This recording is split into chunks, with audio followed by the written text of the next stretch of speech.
You're listening to the People Agenda podcast, brought to you by leading HR, workforce and payroll transformation specialist, Lace Partners.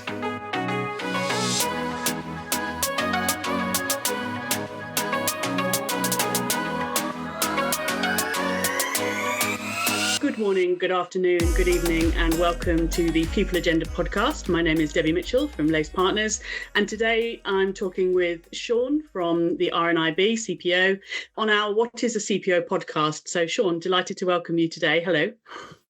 Hello, and thank you. That's very kind. So I think where we're going to start actually is our What is a CPO podcast. Let's just give a quick headline around that. We love to explore the role of the CPO in different contexts, different environments, different geographies, different types of business, from startup to major businesses to charities to utilities organisations. So we've had a range of guests on the podcast, and we're just really interested in exploring what is the role of the CPO from all of those different contexts, and where are their differences and where are their similarities, commonalities, and also what does it take to be in the CPO role. So we'll explore a little bit around the mindset or the behaviour or the capability or the experience, background and knowledge. And we're really just exploring that sort of that variance around the CPO role. So Sean, tell us a bit about you, your background, where you are today, what you've learned. What I've learned, a huge amount, I think. My background is quite diverse. So I've tended to, when I move job role, company and sector. So I've worked across a range of different sectors. I won't list them all because that would be really boring for any audience, but includes things like financial services, logistics, infrastructure. And most recently, before I came to the charity sector, I worked in global technology for what was then a FTSE 100 company called Avast in the kind of cybersecurity space, which was fascinating. And now today I'm Chief People Officer of RNIB, so Royal National Institute for Blind People. So it's quite a varied career that you've had. Any highlights, any bits that you passionately loved? Wow, all of it's been really cool. It's fascinating, I think, moving from different sectors. I think if you stay in a sector, it's easier to kind of take some of the things that you did previously and use them in the new organisation because there are some similarities. That's much trickier, moving between sectors. So I found the easiest way to do it is to go and then put a huge amount of effort initially into really understanding the organisation, its history, some of the context, as well as understanding how people work in that particular sector. I moved to the charity sector this time where I've never worked before, and it is, whilst it's fascinating and it's fantastic in terms of you seeing the kind of real value that your organisation is delivering to society, it is quite tricky. There are some things that I've not dealt with before, and some are really transactional things, like the way that we capitalise things in the charity sector is slightly different to what I've seen in other sectors. So some of the financial rules are a little bit different, which is a sudden surprise when you think something is going to work a particular way, and then it works a very different way. But otherwise fascinating. Moving between sectors, I'd highly recommend. Hard work, but very entertaining. And we'll come back and explore a little bit of some of those differences in a minute. But I guess where we like to start on the pod is the killer question. In your mind, what is a CPO? I think, honestly, a CPO is dependent on the individual doing the role. So I think it's unlikely that anyone else does the role exactly the same as I do. I'm sure I don't do it anything like the CPO of Aviva or Barclays or any of those organisations. So I think it's very much dependent on the individual and how you want to influence the direction of travel of the organisation. I think it's also dependent on the organisation, on the rest of the executive, on the board, and where that organisation is. For example, I've taken more ownership for transformation and kind of research and development around our future business model in this organisation than I might have done in previous organisations. Okay. But I think there are also some consistent things that I'm sure everyone on here says similar. You've got a responsibility for working with the CEO and the chair to ensure the board and executive interaction works effectively. you've got a responsibility for ensuring that the executive and the board have got a full understanding of how colleagues feel about the organisation.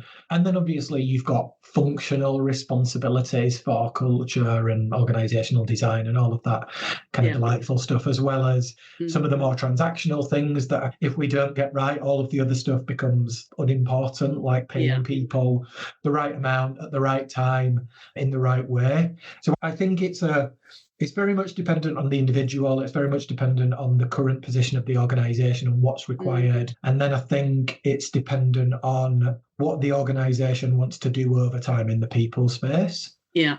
Yeah. And how do you quickly get a sense of that when you land as a CPO, new CPO in an organisation? How do you quickly get a sense of what is the agenda going to look like? Or are you doing that as your due diligence before you even join?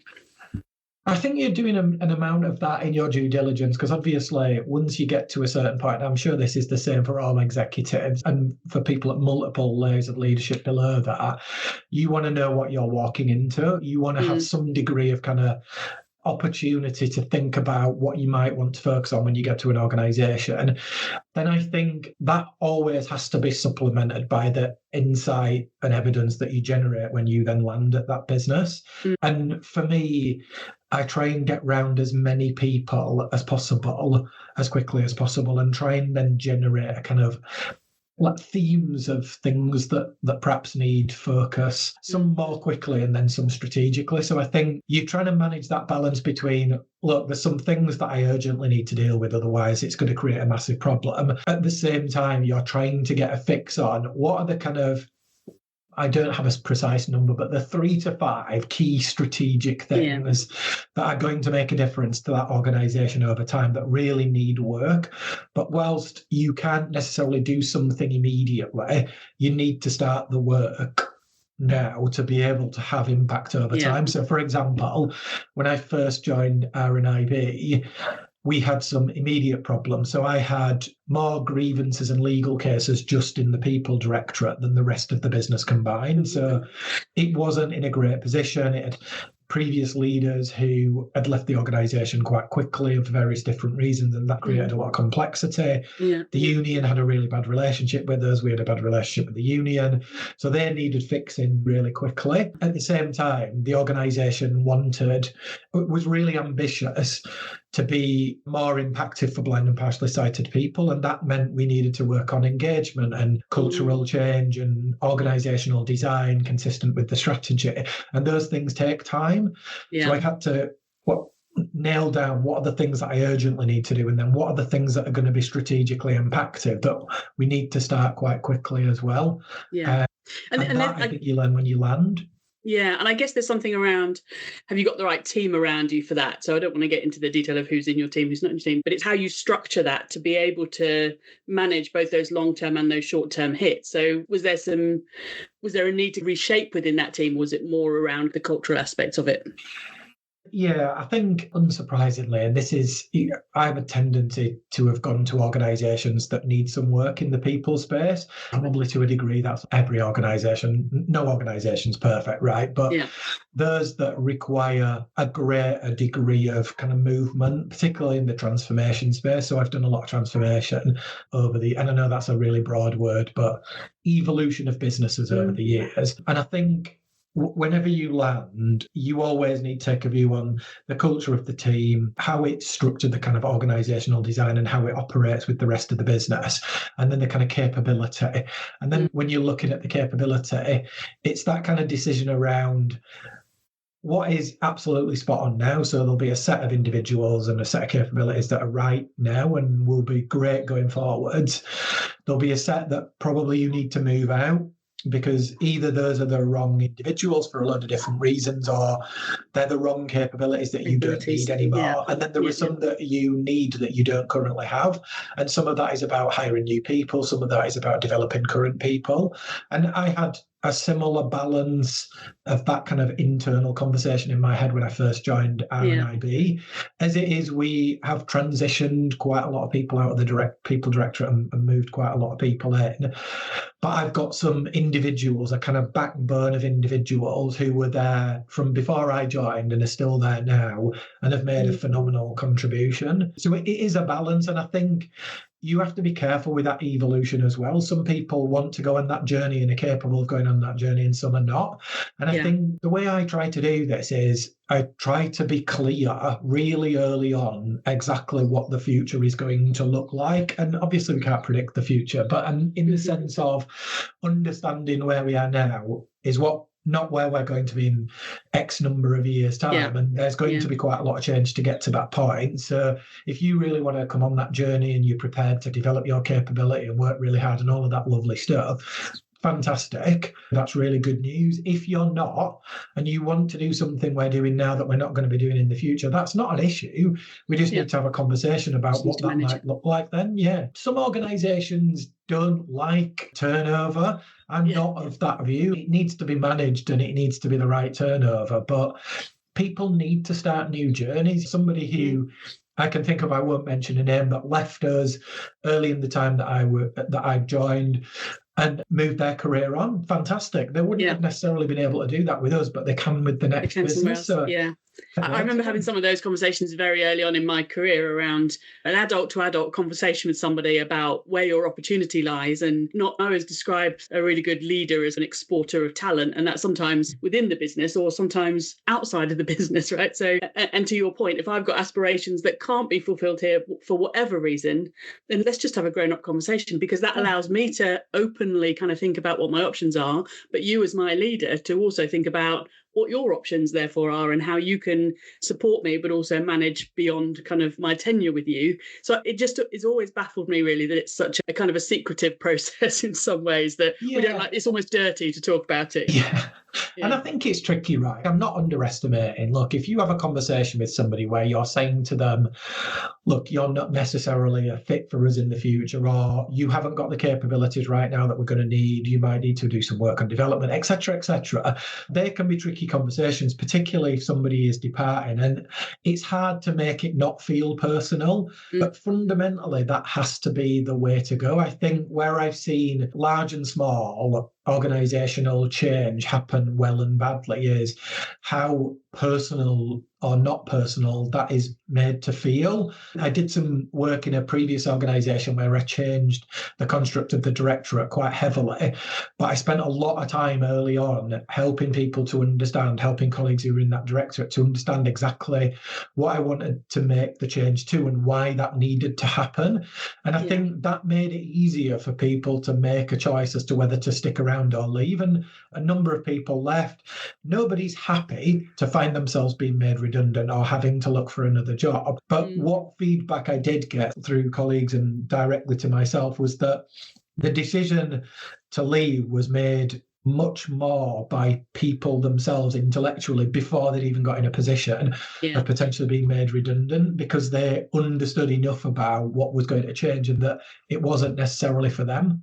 And a great deal of trust as well in you as the leader. So that's important. I think the other thing that I'm just interested in is, I know we shouldn't have favourites, but the kind of roles that you had to bring in, what were some of the critical skills? So that's why I'm not talking about favourites, right? It's what are some of the critical skills that you immediately had to think, we need them in this team to make the strategic ambition a reality? Yeah, so I think first thing, do I have favourites? Look, everyone has people that they like working with. I think the kind of big test is when you've worked in organisations and colleagues from those organisations want to work with you again, that's a good test of you as a leader. And thankfully, and fingers crossed this continues over time, I've worked with a number of people on multiple occasions. So I've got a few people who are working with me now in RNIB that have worked with me previously.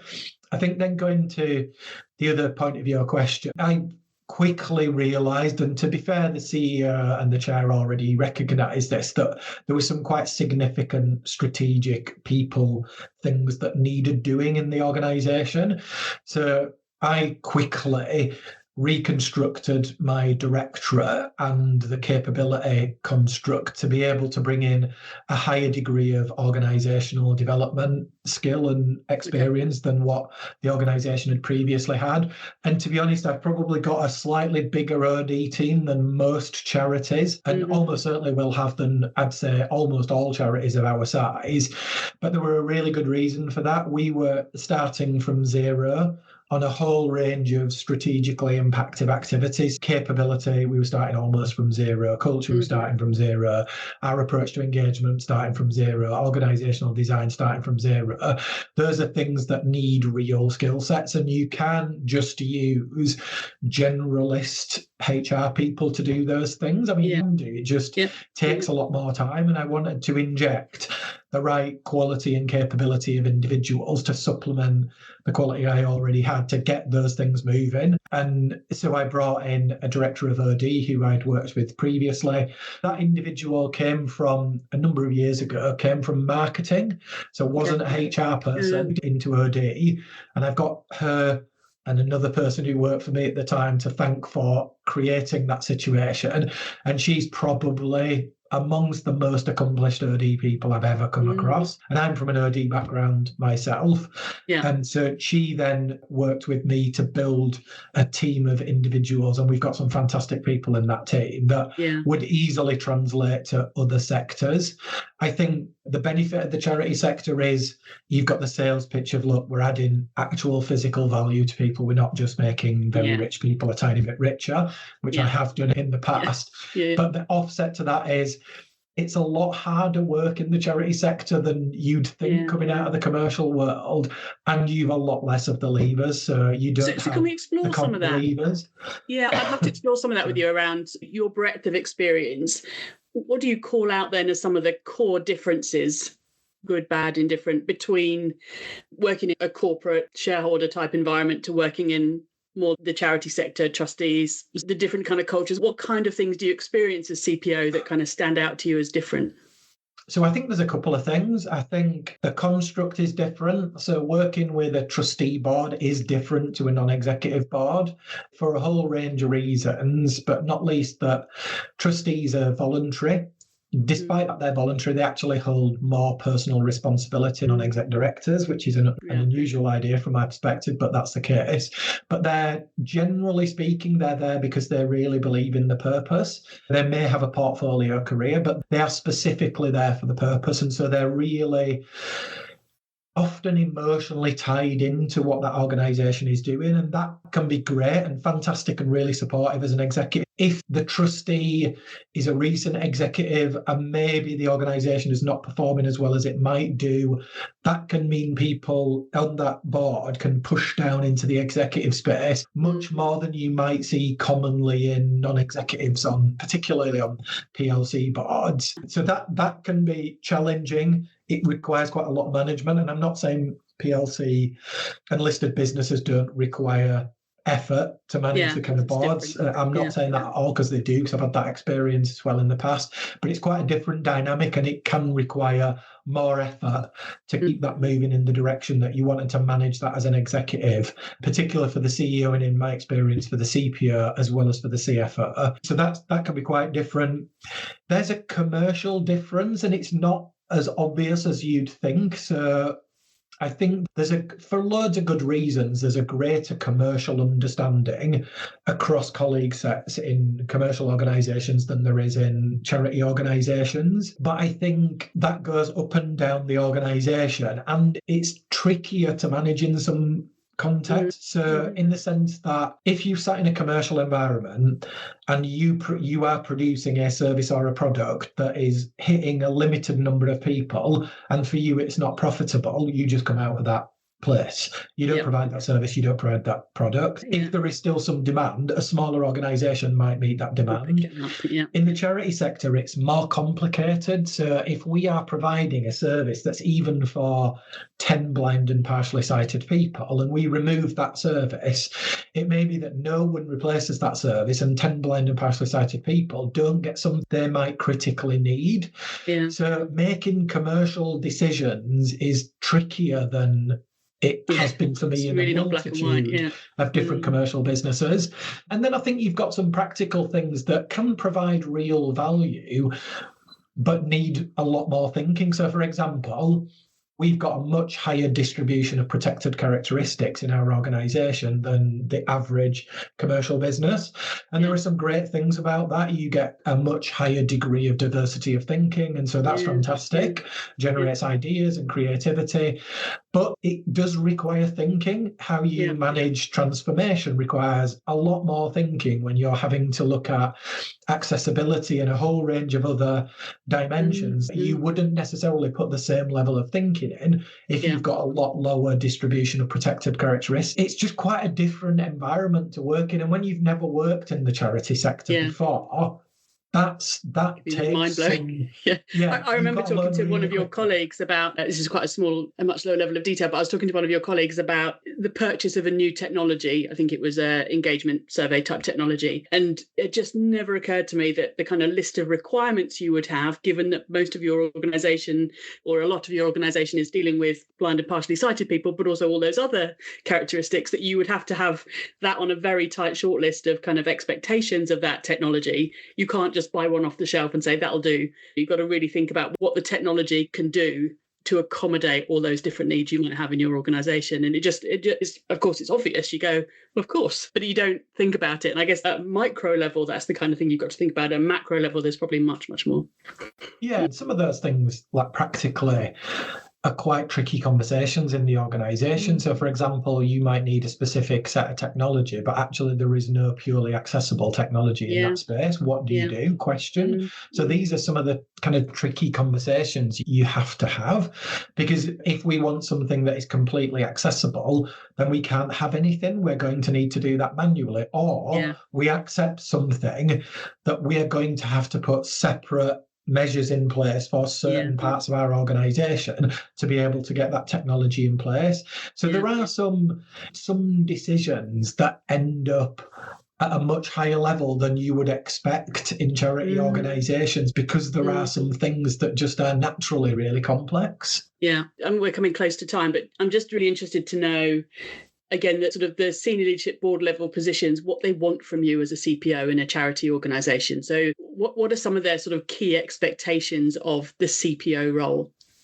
I think the final point in there, just bringing that together, is that I do think the demand for chief people officers in the charity sector is increasing. I think the value of the chief people officer role is being increasingly understood by boards and executives. I think the sector as a whole, and I've had multiple exec search agents talking to me about this in the last 6 months, more exec search organisations are coming into the sector, and some of that is about volatility of the rest of the market. But the charity sector is moving much more quickly than it has done before, for all of the reasons that I've talked about in terms of the context it finds itself in. And I think the CPO role and getting that person into the CPO role that's right, that's got the right capabilities, the right experience, I think is really crucial. And I don't see that changing over the next few years.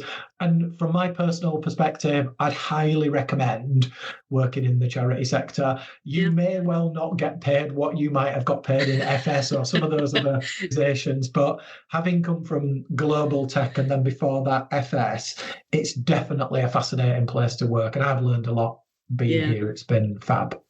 I think as well, the bit that's interesting you described, I mean, I could talk to you for hours, Sean, we're probably going to have to pause in a second, but you described your agenda being quite heavily around transformation and R&D of your organisation, design, development, effectiveness, whatever. Just talk to us briefly a little bit about that. How does that kind of sit with you? What is the role that you're playing in that space? Yes, I think it's not uncommon, maybe not overly common, but not uncommon that a CPO will own transformation. Certain individuals have got quite a lot of experience of transforming organisations. I think that probably the unusual bit that I've had sat with me here, and there are a whole range of internal reasons for this, is the R&D piece. So I've looked after a kind of program of activity that we've got going on that's about what does the future of RNIB look like. So understanding what we think are the possible scenarios for the future of the charity sector and the future of the world for blind and partially sighted people, and then what might that mean in terms of the types of choices we might have to make. So I work really closely with the previous CEO and the current CEO on what that might look like, and it reported into me through the transformation director. And honestly, that's been fascinating. It's not something that I've worked on heavily previously. As I said, I'm not from the charity sector, but I think the organisation particularly the board and the CEO developed a sense of kind of faith in me in terms of what I'd done when I landed with the organisation, with the people directorate, and some of those things that are more naturally sat with CPO. And as a consequence, when an opportunity came, I was able to slightly broaden out my portfolio, and some of which is probably more in the COO space than the CPO space. From my perspective, fantastically interesting and great for my development. And again, it's really interesting because we're seeing it more and more. And certainly on this podcast, we are seeing who are, I'm going to say, bolting on an extra. No one else describes it like that if they're doing the role, but that's just my trying to describe it visually. And a lot of that is around, so we see transformation coming in, we see comms, external, internal comms coming in, we see customer experience. So we're seeing lots of PO role isn't traditionally now just, I lead the people function. And I think on the very first podcast we did, somebody said, I see the CPO as a leader of an enterprise first and the function second. And I think that's where the trend is going more, is your skin in the game is in, the CPO skin in the game is in leading the business, driving the business forward. And there's a people specialism to that, but it's not only that kind of narrow pillar of I do people process or people technology, whatever. It's much broader to I've got a piece of the business I can really contribute to. So we see much more of that kind of activity coming in. Yeah, 100%. In certain sectors as well, you see slightly different things. So I owned, up until recently, I owned safeguarding, which is something that, unless you're from the charity sector or specific organisations, you won't have owned before. I've not owned it before. The fact that I work for the police, I've got an understanding of safeguarding, but I've not owned it as a function. I've got legal currently, which is quite unusual. I've got internal comms, so I've managed internal comms for about the last year, I think maybe 18 months. That wasn't with me initially. It was sat with external comms together. We split them out because my view was that I needed to own the kind of building of the narrative to be able to underpin the culture journey as well as the transformation journey. So I think there are different functions that move in and out of your responsibility dependent on what the organisation needs. And I think I agree completely with the person who said you're an enterprise leader first and then you're a functional leader second. Completely agree with that. That's always been my approach to life. But I think there's more, feels like more of that now than perhaps there was in the past. And that's purely my own view. I could be completely inaccurate. It leads me to my closing question, which is, what do you think the future is of the CPO? We often land on a kind of AI question, but I'm just, aside from AI, just have a different topic of conversation. What do you think is the future of the CPO role? How do you think it will evolve? Yeah, that's a tricky question, isn't it? I think the future of any role is quite difficult to answer at the moment with the kind of influence of AI as you've described. I think markets are more volatile, investments different to what it has been a number of years ago. That we've got leaders in some of the kind of world powers that have increased the level of volatility of working in most sectors now. So I think executive roles are not going to get any easier. And let's be frank, they're not exactly straightforward now. I think for CPOs, there's going to be much more of the kind of strategic activity is going to become increasingly important. I think it already is, right? And in some organizations, it's different to others. But I think the requirement for a CPO fundamentally understands how to change a business model, who understands the interaction between the purpose, the strategy, the operating model, the organizational design, culture, all of those kind of strategic elements, I think is really going to be where the money goes and the kind of focus goes in terms of the types of individuals that will get the kind of bigger, best CPO roles. Doubt that's going to change because I think organizations are having to operate in more and more volatile environments, and that makes investment trickier. It makes strategic decision making trickier. So I think for all execs, it's going to be, you can look at it two ways: more hard work, more entertaining. Yeah. Depends on your view of life, right? Let's end on entertaining. It feels brighter. I think more entertaining from my perspective. Like all the jobs I've done have been really cool, really interesting.